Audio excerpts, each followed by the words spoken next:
ओम नमः शिवाय। शिव शक्ति भक्त विपन खन्ना जी, आप सबको नमस्कार। दोस्तों, आज एक ऐसे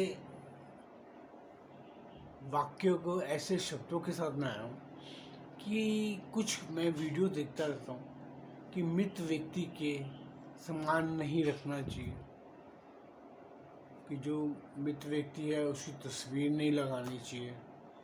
दोस्तों, मैं एक चीज़ पूछना चाहता था, मुझे आज तक ये समझ नहीं पड़ी, आपको मृत व्यक्ति की वस्तुएं नहीं रखनी चाहिए, मैं भी समझता हूँ ये होती है, राइट है कि उनका सम्मान ना रखें, क्योंकि एक तो कारण उसका ये होता था कि हमें उस अपने करीबी रिश्तेदार की वो चीज़ें याद दिलाती हैं। हम सामान्य जीवन में नहीं आ पाते, वो कोई अपशगुन नहीं होता।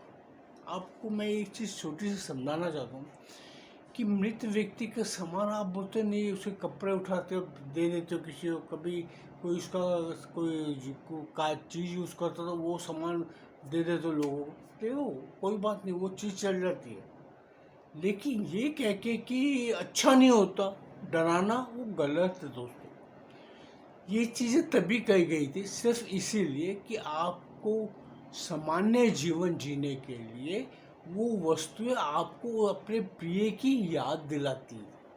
पहले लोग 13 दिन तक बैठते थे, बैठक करते थे, जैसे माता की डेथ हो गई या पिता की मृत्यु हो गई, भाई बंधु है, कोई है, हमारे इधर 13 दिन तक कोई मंदिर पूजा ये सब नहीं की जाती थी।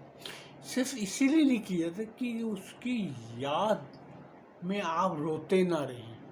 आजकल तो कोई रोता भी नहीं है, मेरे साथ बहुत कम है, बहुत मतलब 90% तो ऐसे हो गए दिखावे के लिए रो रहे, दुख दिल से किया है। आप उनको कभी देखो तो वो आजकल एक फॉर्मेलिटी के साथ है। सत्य में ये भी है कि आदमी जो मृत बंदा गया है वो अपना शरीर छोड़ के अगले शरीर में गया है। आज प्रकृति का नियम है, वो पालन कर रहा है। वो उसके लिए रोना, पहले मैं आपको क्या बोलता, लोग स्पेशल बुलाते थे रोने पीटने के लिए, भैया ये मर गया तो उसके लोग बुलाओ रोने पीटने के लिए, कि रोना जरूरी होता। सिर्फ इसी कारण पे मृत व्यक्ति के वस्तुएं नहीं रखी जाती थी कि आप उसकी याद में उसको आपको तकलीफ ना पड़े। लेकिन मैं आजकल कई लोगों को देखता हूँ कि मृत व्यक्ति की फोटो नहीं रखनी।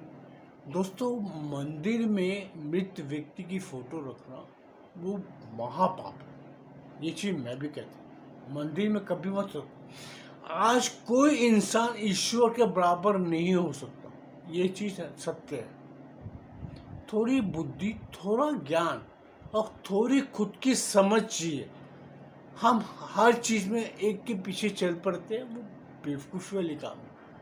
अंधविश्वास करना बेवकूफ़ी है।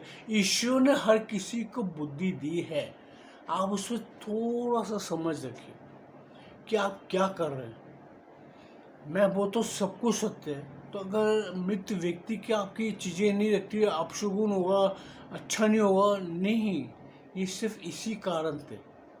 अगर ये अपशगुन हो तो मुझे एक बताओ कि मृत अगर सास मर गई तो उसके जेवर तो चल जाते हैं, उसका तो बंटवारा हो जाता है, वो जेवर तो सबको अच्छे लगते हैं। अगर मर्दी की सास की अगर उंगली में अंगूठी भी पड़ी है तो वो भी निकाल ली जाती है, कांटे हैं वो भी निकाल लिए जाते हैं। वो कहाँ से शुद्ध होगा, मुझे ये तो बता दो। अगर प्रॉपर्टी सास ससुर के नाम की है तो वो शुद्ध हो गई। वो कैसे शुद्ध हो गई बताओ, वो भी तो मर के छोड़ थे, उनकी आत्मा भी तो प्रॉपर्टी में घूमती रहती है। क्या करोगे उसको, क्या घर भेज दोगे कि घर छोड़ दोगे, मुझे नहीं चाहिए, मेरी सास की मरी होगी। जायदाद के लिए तो आप तलवारें चलाओगे, एक दूसरे का कत्ल भी कर दोगे, वो चल जाएगी। या कैसे विडंबर पालते हैं हम लोग कि मृत व्यक्ति का सम्मान नहीं चाहिए यार, फोटो नहीं चाहिए।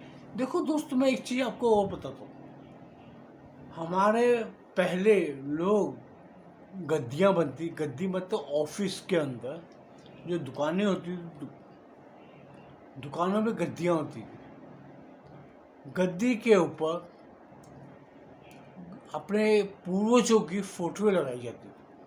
वो इसीलिए लगाई जाती थी कि हमारे पूर्वज जो ज्ञान लेके बैठे होते हैं, जो समाज में उनका रुतबा, जो उनकी इज्जत होती है, एक मिनट दोस्तों,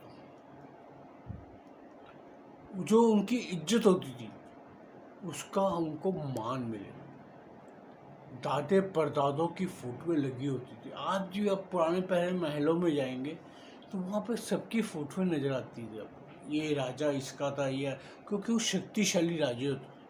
ऐसे ही हमारे जो पूर्वज होते थे वो अपनी गद्दियों पे, ऑफिस की गद्दियों पे फोटो लगा के रखते थे कि मैं फलां का पोता हूँ, फलां का पुत्र हूँ। उसके सब नाम लिखे होते थे कि कौन सी ईस्वी में उनकी डेथ हुई। इसमें क्या मिलता था कि हमारे जो पूर्वज अच्छे कार्य करके जाते थे उनका एक नाम होता था, रुतबा होता था। आजकल की तरह नहीं है कि कंप्यूटर ज़माना है तो सब बाप गया काम गया ख़त्म, प्रॉपर्टी मिल गई, मेरा तो हो गया भैया, सब कुछ सही है।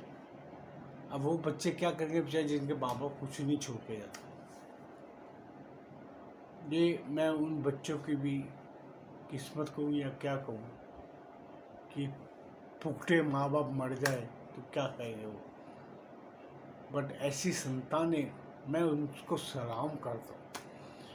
मैं ऐसी संतानों को इतना महान समझता हूँ कि जो के माँ बाप के पास कुछ भी ना होकर उनकी सेवा करते हैं। मैं बताऊँ माँ बच्चे बहुत किस्मत से मिलते हैं दोस्तों कि जो अपने माँ बाप की सेवा करते हैं और उनको पता है कि मेरे माँ बाप का कुछ नहीं है मुझे देने के लिए सिवाय दुआओं के, वो फिर भी उनकी सेवा करते हैं। ऐसी संतानें भी संसार में है, बस वो नजर नहीं आती दोस्तों। मैं तो ऐसी संतानों को कहता हूँ कि ईश्वर ने तो आपको अगर वरदान दिया है, अगर आपके घर में ऐसी संतान है तो दोस्तों ये ऐसी चीज़ें सत्यता है कि जो इंसान को स्वीकार करनी चाहिए। आप सारी जिंदगी दुखों के दुख तकलीफें देखते रहते हो, किसी की कोई अच्छाई देखते हो तो कर पाओ, उसकी अच्छाई को नापो तोलो, उनमें बहुत अच्छे गुण हैं, उनको समझो, कुछ सीखो। आपको सीखने के लिए कहीं जाने की जरूरत नहीं है, आपके आसपास बहुत ज्ञान पड़ा है, आप उसको ग्रहण करो। और उसको अगर आपको किसी में एक चीज़ अच्छी नजर आती है तो उसे स्वीकार करो, उसे ग्रहण करो, उसकी बुराइयां मत लो। उसके अंदर अगर बुराई, अब मैं बोलता हूँ मेरे अंदर 10 बुराइयां है तो मेरी 10 बुराइयां मत देखो, मेरी 11वीं एक अगर अच्छाई है तो मेरी अच्छाई को फॉलो करोगे तो आपका जीवन सुखद होगा।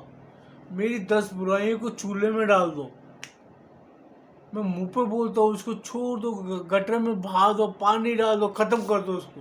देखिए एक अगर अच्छाई है उस अच्छाई को फॉलो करो। मैं यही कहता हूँ सबको कि आप सब, मैं तो आपका अगर कोई बंदा मर गया है उसकी बुराइयों पे आप सारा दिन बोलते जाएंगे, मेरा बाप ऐसा था, मेरी माँ ऐसी थी, मेरा भाई ऐसा था, मेरी बहन ऐसी थी। अरे यार उसकी तुम बुराइयां तो करते रहोगे, एक अच्छाई भी तो होगी उसमें। कभी उसने आपसे प्यार किया होगा, कभी माँ ने सर पे हाथ फेरा होगा, कभी बाप ने आपका माथा चूमा होगा, कभी वो तो याद कर लो। बुराइयां तो आप सदा ढोते रहोगे, आपके वो ढोने के लिए इतना सामान लाते कहाँ से हो। आज हमारे भी माँ बाप हुए हैं, हम भी माँ बाप में बहुत सी कमियां थी, सब में है। हम भी माँ बाप है, हमारे में भी कमी है, हमारे भी बच्चों को हमारी कमियां नजर आती होंगी। आप उन चीज़ों को क्यों ढोते हो यार। ईश्वर ने कंधे दिए हैं, यहाँ इसके ऊपर अच्छाई ढो। अगर किसी की अच्छी चीज़ें आपको मिल रही हैं उसे स्वीकारो, उसे रखो अपने पास। आपको जरूरी नहीं है आप दूसरे की बुराइयां ढो ढो के उसको सुनाओ उसको सुनाओ। किस किस को सुनाओगे यार? वो अगर आप 10 बार सुनाओगे 11वीं बार आपके मस्तिष्क में बैठ जाएगी। दोस्तों यही हमारे बीच में कमी है। अब आपको मैं एक छोटा सा किस्सा सुनाता हूँ। एक मृत्यु पे हम खड़े थे। वो पिता की मृत्यु थी, एक पति की मृत्यु थी। वो पति और पिता दोनों उस घर को सारी जिंदगी सींचते रहे, परिवार चलाते रहे, परिवार भर उनकी मृत्यु। क्या आप विश्वास करेंगे? जिस पत्नी के साथ वो 40 साल जिंदगी जी उसने,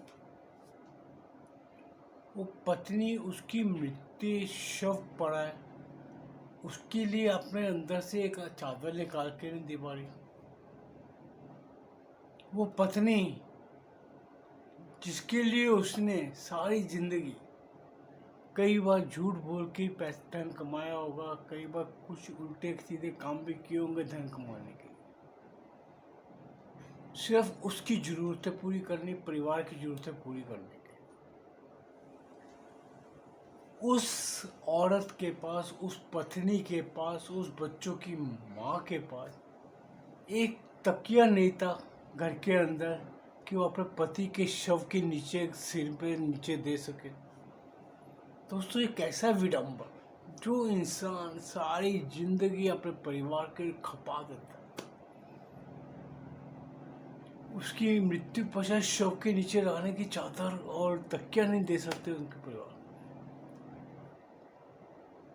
एक ऐसे ही महिला की मृत्यु देखी,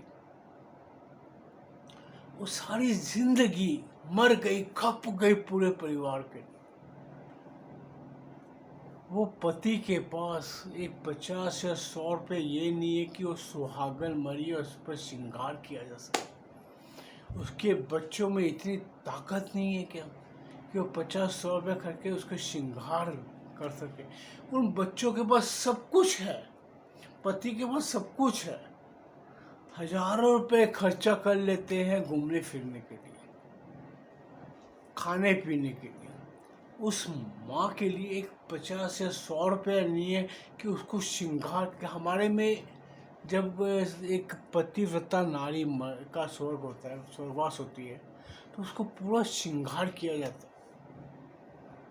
क्या उसकी बहू हो, बेटा हो, क्या उनको इतना भी नहीं है कि उन्होंने भी मृत्यु उनकी भी होनी है? वो आज जो संस्कार अपने समाज को दे के जा रहे हैं, समाज को दे रहे, क्या ये उनकी माँ के साथ नहीं होना? बेटी बहू की माँ के साथ नहीं होना? ये कैसा हम समाज जीते कि आप हर चीज में ऐसे ऐसे चीजें लेके आते हैं कि सारा कभी कभी तो समाज से नफरत सी हो जाती है। देखते हैं, समझते हैं, फिर आंखें बंद कर लेनी पड़ती है, क्योंकि हमें इसी समाज में जीना। समाज में कई दूषिता इतनी है दोस्तों कि आपको मैं बता नहीं सकता किस किस चीज पे आप बहस हो। आज किसी को आप उसकी गलती का एहसास दिलाते तो आप उसके सबसे बड़े खलनायक बन जाते। कसम से दोस्तों, आप भी कभी, आपके आजू बाजू में बहुत ही ऐसे नहीं है कि कोई घर ऐसा ना हो जिसमें मृत्यु ना हो। ये चीजें आपको कॉमनली हर घर में मिलती है। हर घर में एक ना एक, मैं आपको क्या बोलता हूँ कि कोई ना कोई नमूने पलते ही पलते। हो सकता है आपको भी उनकी बातें पसंद नहीं आती होंगी, लेकिन आप बोल नहीं सकते, कोई भी नहीं बोल सकता। एक वो जहरा घुट पी जाते हैं कि जो एक, मैं इसमें एक आपको और कथन बता दूं। भगवान शिव ने विष पिया था अमृत मंथन के टाइम। हम ऐसे समाज में रहते हैं जिधर हर वक्त अमृत मंथन होता है। आपको अमृत मंथन करना पड़ता है। वो समाज में से विष भी निकलेगा, समाज में से अमृत भी निकलता है। अमृत ग्रहण तो दुनिया करने को तैयार है, लेकिन उस विष को ग्रहण करना हर किसी के बस का काम नहीं है। उस विष को ग्रहण करो, ये कंठ में रखो, नीलकंठ बन जाओ, हृदय में मत आने दो, नहीं तो इतना आघात होता है कि आप सह नहीं सकते। आज हम भी बहुत चीज़ें देखते हैं, लेकिन उसको हृदय तक नहीं जाने देते। सोचो समझो और उसको ज्ञान प्राप्त करो, उसको इसमें रखो, हृदय पे मत लगने दो।